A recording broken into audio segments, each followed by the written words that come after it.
रहुआ बानी लाइव और चल रहा बा Vishwamitra India Parivar presents Bhauji number 1 season 5 powered by Rupa frontline.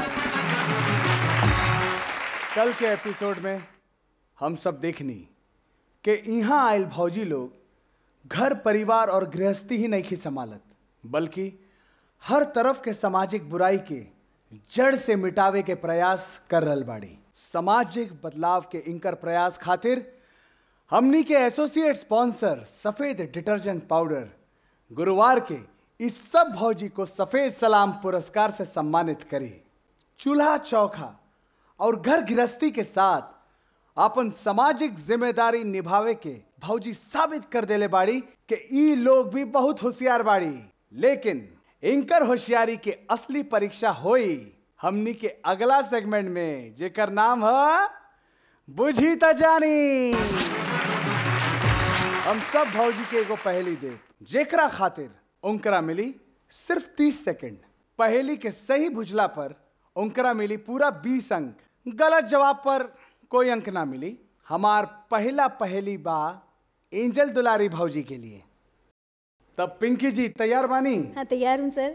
तो ध्यान से सुनी। काला कलूटा मेरा रूप, अच्छी लगती कभी ना धूप, दिल ढलने पर मैं आ जाता, सारा जग पर मैं छा जाता। आपके समय शुरू होता अब। अंधेरा। सही जवाब अंधेरा। बहुत बढ़िया पिंकी भाई। शर्मिली भौजी तैयार? हाँ जी। 3 अक्षर का नाम मेरा, पानी देना काम मेरा, प्रथम कटे तो दल कहलाऊं, मध्य कटे तो बाल कहलाऊं। आपके समय शुरू होता अब। बादल। सही जवाब बादल। उर्मिला भाई तैयार? बिल्कुल सर। ध्यान से सुनी। गर्मी में जिससे घबराते, जाड़े में हम उसको खाते, उससे है हर चीज चमकती, दुनिया भी है खूब दमकती। आपके समय शुरू होता अब। सूरज। धूप। धूप सही जवाब। बहुत बढ़िया भौजी। हाँ केस किंग भौजी।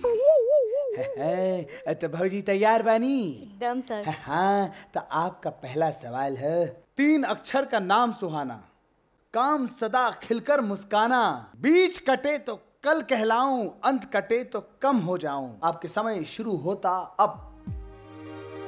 एक बार फिर से सर पूछिए। 3 अक्षर का नाम सुहाना, काम सदा खिलकर मुस्काना, बीच कटे तो कल कहलाऊं, अंत कटे तो कम हो जाऊं। 3 अक्षर का मेरा नाम, काम सदा खिलकर मुस्काना मेरी तरह, बीच कटे तो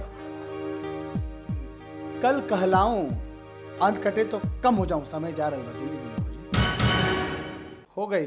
अब हम बतानी कमल। चलिए कोनो दिक्कत नहीं है।